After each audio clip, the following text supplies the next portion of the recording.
Hola niños, ¿cómo están? Les habla el tío Fernando. Una vez más estamos juntos. Les bendigo en el amor del Señor. Y bueno, nos toca una vez más por este medio, por YouTube, dar la clase. Les doy la bienvenida. Bueno, el Día del Niño fue la semana pasada, pero yo igual les bendigo a ustedes. Le, le doy las más ricas bendiciones y como niños busquen al Señor, como dice en Mateo 19:14, dice, venid, o sea, dejad venir a los niños y no se los impidáis, porque de los tales es el reino de los cielos. Así que les bendigo y les animo para que busquen al Señor, para que confíen en Él, en su palabra, en lo que tiene para ustedes y, y que mantengan esa inocencia y esa fe en su palabra, ¿cierto? En lo que Él hace. Así que, bueno, vamos a orar para poder comenzar esta clase, ¿ya? Dándole gracias al Señor por la vida, por la salud, por el trabajo de sus papitos. Así que, bueno, vamos a orar. Padre Santo, te damos gracias. Una vez más, dependemos de ti, Señor. Gracias por esta instancia que tenemos. Gracias por este medio que nos das, Señor, para poder hablar y transmitir tu palabra, Señor, a los niños, en sus corazones, dejar huella en sus corazones. Bendice a cada hogar representado en los niños, Señor. Les extrañamos sus travesuras, extrañamos verles, abrazarles, y que tu palabra quede, Señor, en sus mentes o en sus corazones para que puedan hacerla, puedan no tan solo oírla, sino que hacerla carne, Señor, cada día. En el nombre de Jesús, amén. Bueno, a lo que nos convoca. Vamos al libro de Lucas, capítulo 5. San Lucas, en el Nuevo Testamento, capítulo 5. Vamos a ver un episodio de Jesús, sus discípulos, versus los fariseos y los escribas, que prácticamente perseguían al Señor. O sea, estaban ahí, ¿cierto?, vigilando que Él resbalara en la mínima cosa para poder acusarle.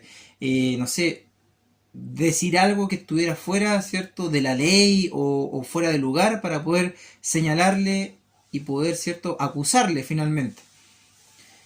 Y ya habían tramado, ¿cierto?, matarle o sacarle, ¿cierto?, porque en el fondo estaba atentando contra su identidad, ¿cierto?, como fariseos, como doctores de la ley, ¿cierto? Entonces estaban persiguiendo al Señor.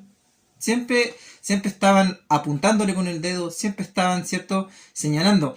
Y vamos a un poco el contexto, ¿cierto?, hablar en Lucas 5, versículo 33. Pero antes vamos al 27, que en el fondo se centra en el llamamiento de Leví o Mateo.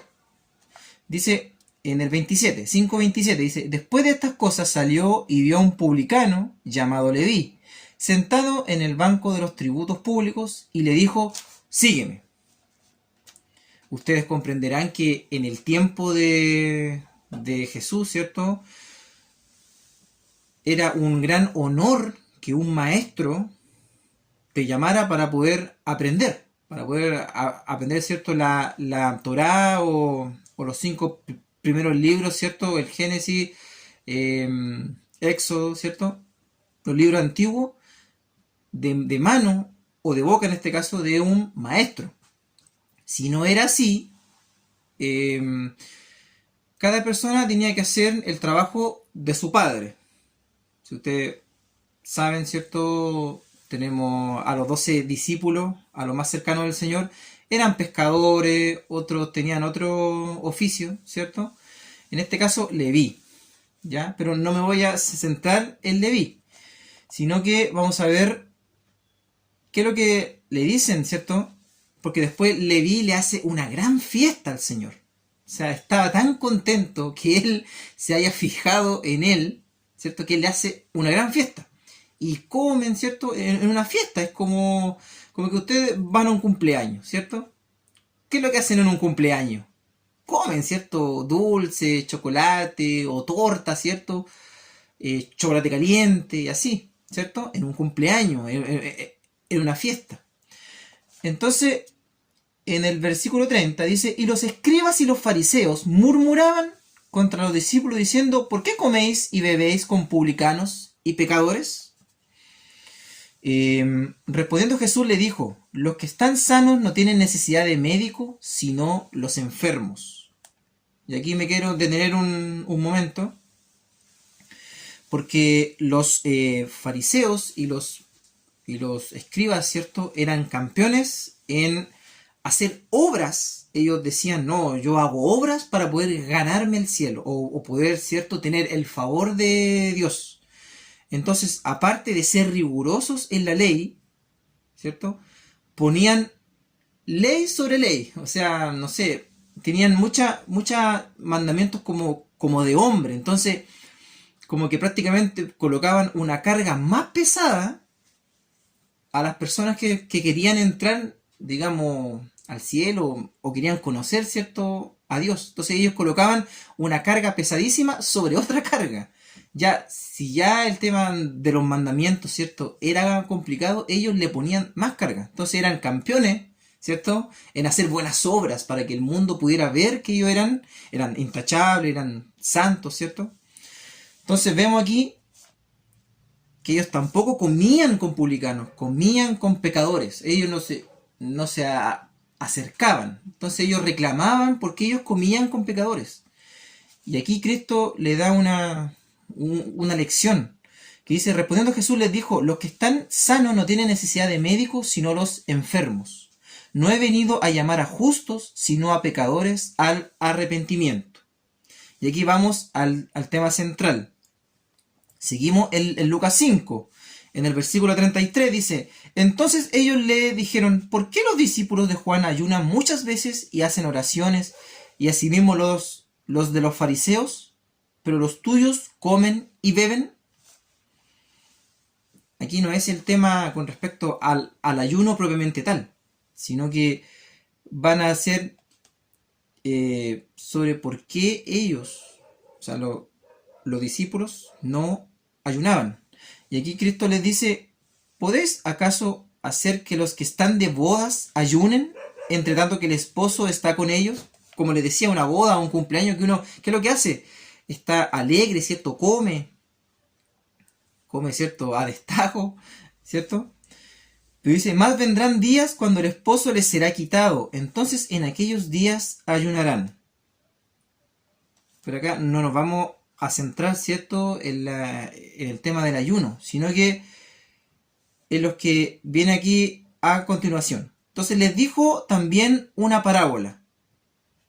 Recuerden que le expliqué hace 2 clases atrás, 3 clases atrás, que una parábola, ¿cierto?, era una historia con un significado espiritual. Siempre el Señor colocaba parábolas, tanto a los fariseos o a las otras personas, menos a sus discípulos. Pero Él siempre explicaba contenido espiritual con parábolas. Entonces dice, nadie corta un pedazo de un vestido nuevo y lo pone en un vestido viejo. Pues si lo hace, no solamente rompe el nuevo, sino que el remiendo sacado de él no armoniza con el viejo. Y nadie echa vino nuevo en odres viejos. De otra manera, el vino nuevo romperá los odres y se derramará, y los odres se perderán. Mas el vino nuevo en odres nuevos se ha de echar, y lo uno y lo otro se conservan. Y ninguno que beba del añejo quiere luego el nuevo, porque dice, el añejo es mejor. Bueno, vamos a explicar la parábola, ¿cierto? Leímos Lucas 5. Entonces, vamos a hacer como una breve explicación científica y literal de la parábola. El vino nuevo fermenta, ¿cierto? Y rompe los odres viejos, lo que dice el Señor. Bueno, para los que no saben, odre es un recipiente de cuero, ¿cierto? Puede haber sido de cabra o de camello, pueden ser grandes, son como grandes que se colgaban en las paredes, ¿cierto? En ese tiempo. Y el odre nuevo, lo que tenía que se podía expandir, o sea, se podía estirar, digamos, mientras el vino fermentaba. Si el vino fermenta, ¿cierto? Se expande, por ende el odre se expandía también. En cambio, el odre viejo se ponía rígido, entonces costaba mucho, ¿cierto?, poder expandirlo. Y al momento de fermentar el vino, podría, ¿cierto?, expandir, por ende explotar, y ahí se perdía todo el vino. En este aspecto, el vino nuevo se echaba en odres nuevos, por la sencilla razón que la energía liberada, ¿cierto? Lo que le decía yo de expandirse, ¿cierto? No rompía el odre. En este aspecto, ¿cierto?, espiritual, el vino nuevo, podríamos llamarle así como el evangelio nuevo de Cristo. Le decía que los fariseos eran campeones como en hacer obras, ¿cierto?, para ganarse algo. Ellos ayunaban o no sé, en el fondo no se juntaban con pecadores, según ellos, con pecadores, ¿cierto? Para no contaminarse y así muchas leyes más, el diezmo y muchas cosas más, que en el fondo eh, interfería, ¿cierto? Era como una puerta. No entraban ellos y tampoco dejaban entrar. O sea, eran egoístas en ese aspecto.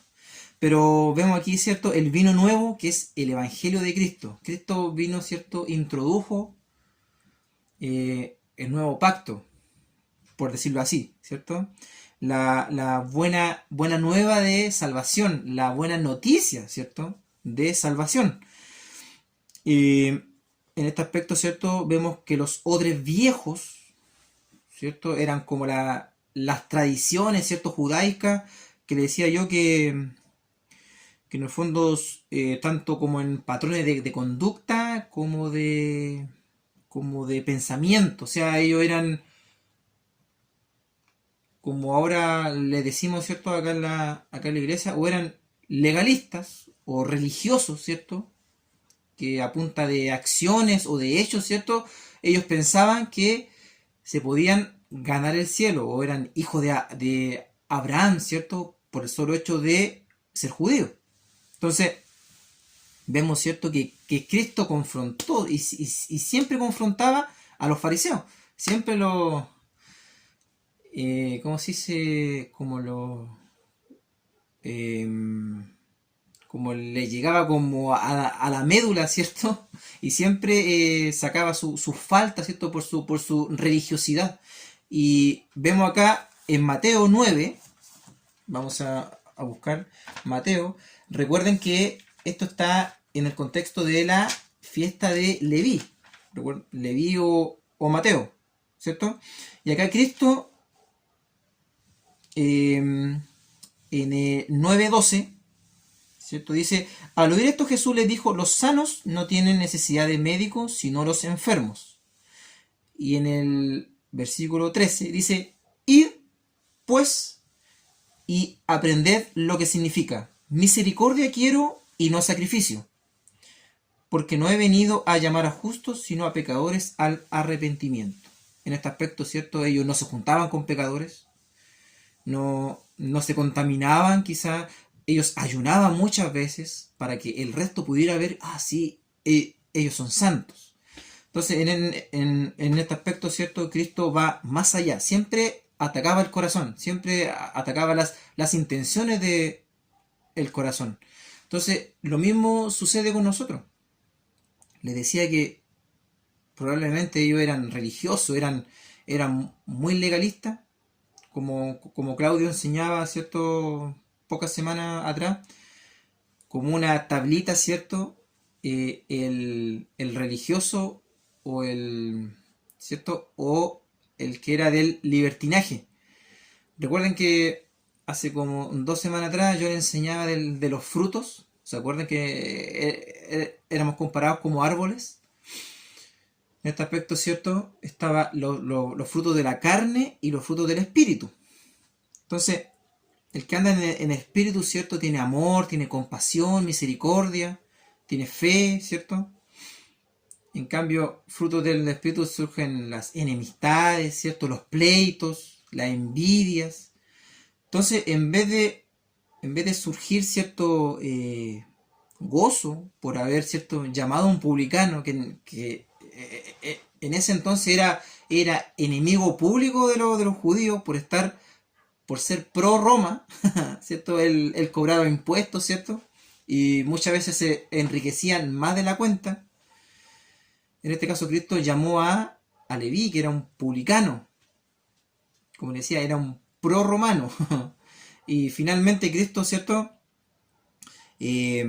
Lo llama y en el fondo, en vez de ellos gozarse porque rescató a alguien, no, ellos le tenían envidia al Señor.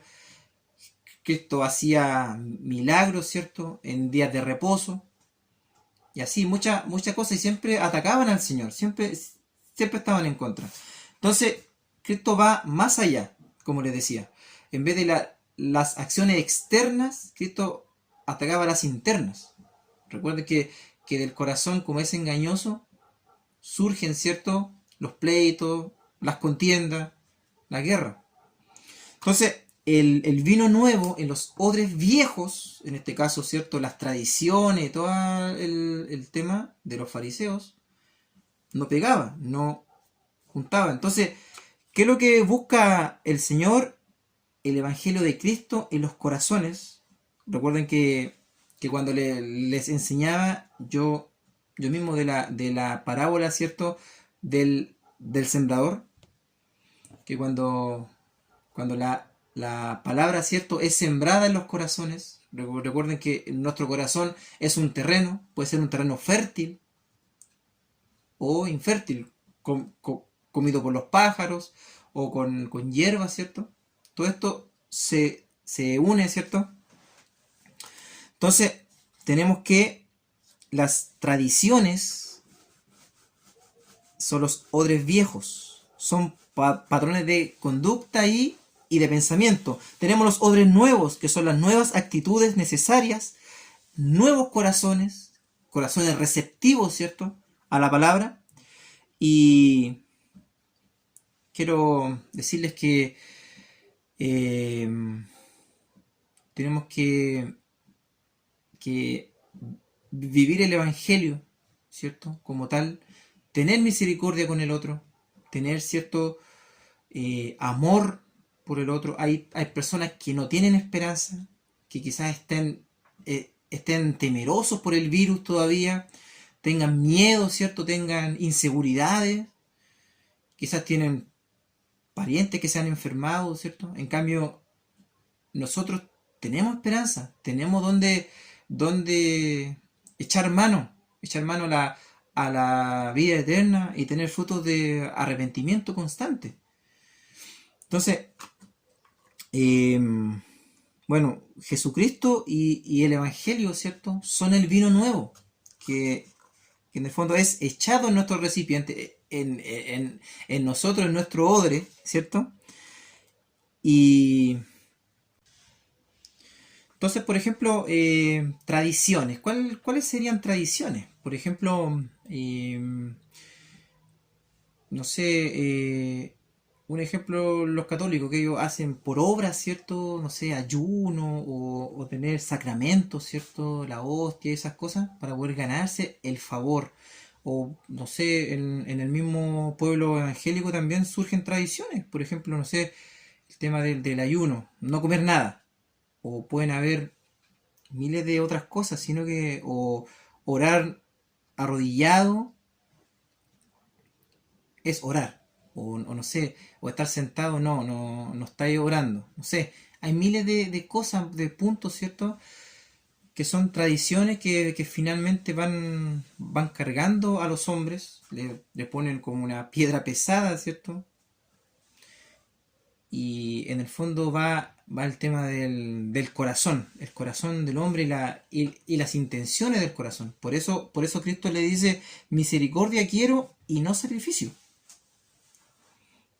Por ejemplo, el verdadero ayuno que sale, ¿cierto?, en Isaías, que habla sobre liberar cadenas, liberar al cautivo, ¿cierto? Eh, no sé, darle pan al hambriento y así, miles de cosas, pero hacerlo bien, para la gloria del Señor. Y en este aspecto quiero dejar en ustedes, ¿cierto, niños?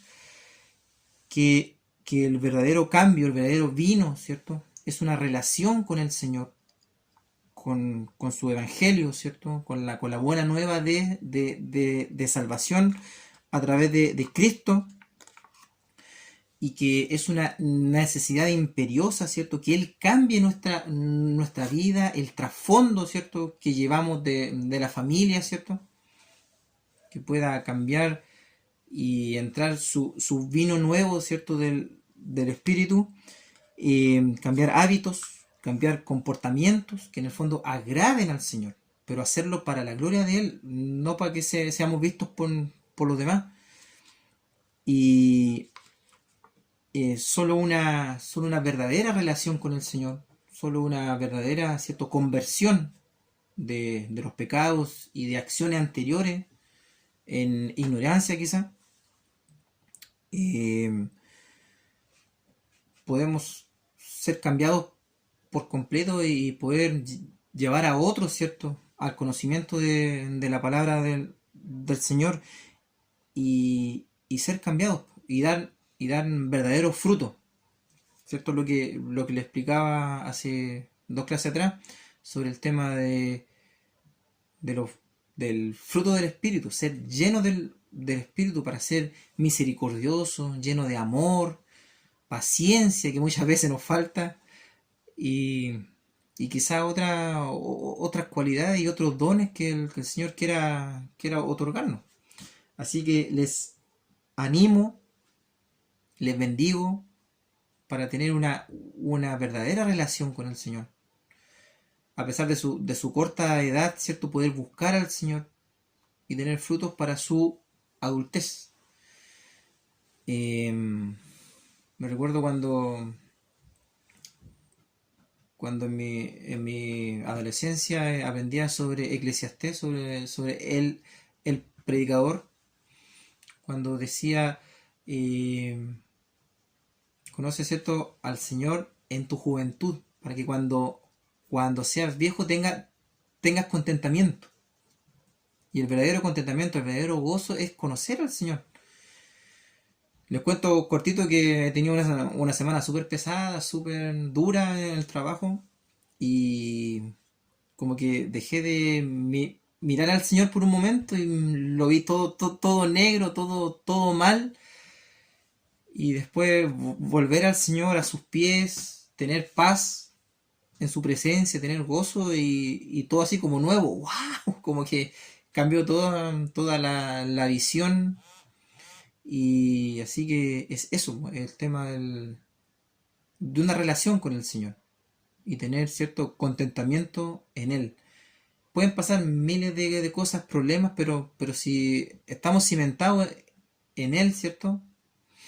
Va a ser mucho más, digamos, llevadero este mundo. Así que le bendigo y vamos a orar al Señor. Bueno, vamos a llegar al final de esta clase. Así que vamos a orar al Señor para despedirnos, y que el Señor nos dé sabiduría, nos dé inteligencia para poder hacer esto, hacerlo de corazón, con toda la humildad, ¿cierto? Con todo el amor hacia el prójimo y hacia Dios primeramente. Así que vamos a orar. Padre Santo, te damos gracias por la clase de hoy, y que la palabra que hemos aprendido hoy pueda, Señor, calar en los corazones de los niños, podamos hacerlo carne, hacerlo vida, Señor, todos los días, poder arrepentirnos y hacer fruto de arrepentimiento, tener frutos, Señor, del Espíritu, Señor, tanto amor, gozo, paz, misericordia, mansedumbre, tener, Señor, amor hacia el prójimo, Señor, y que cada día podamos ser más parecidos a ti, Señor. Bendice a cada niño y a sus familias, Padre. Te lo pido en el nombre de Jesús. Amén y amén, Señor. Bueno, un saludo y un abrazo grande para ustedes. Chao, bendiciones. Bendiciones.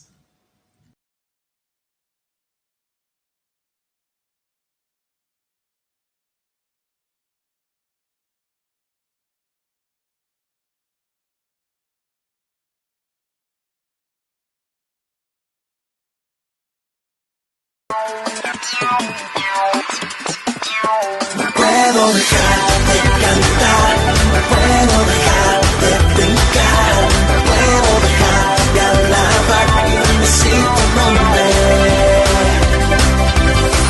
Cantaré de tu nombre, oh Señor, de tus maravillas contaré y solo en ti me alegraré. Danzaré y con regocijo entraré ante tus puertas, mi Señor. Con alegría y con gozo en mi corazón, alabaré y declararé al mundo que no puedo dejar de cantar, no puedo dejar de brincar, no puedo dejar de alabar y bendecir tu nombre. No puedo dejar de cantar, no puedo dejar de brincar, no puedo dejar de alabar y bendecir tu nombre. Cantaré de tu nombre, oh Señor, de tus maravillas contaré y solo en ti me alegraré. Danzaré y con regocijo entraré ante tus puertas, mi Señor.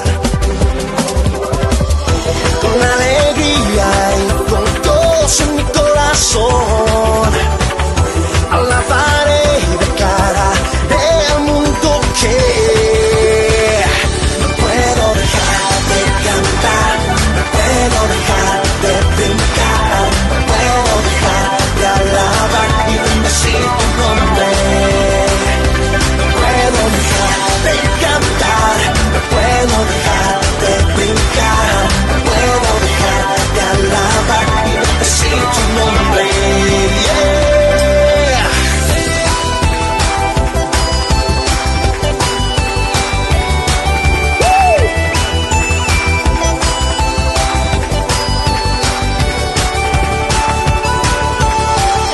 Con alegría y con gozo en mi corazón, alabaré y declararé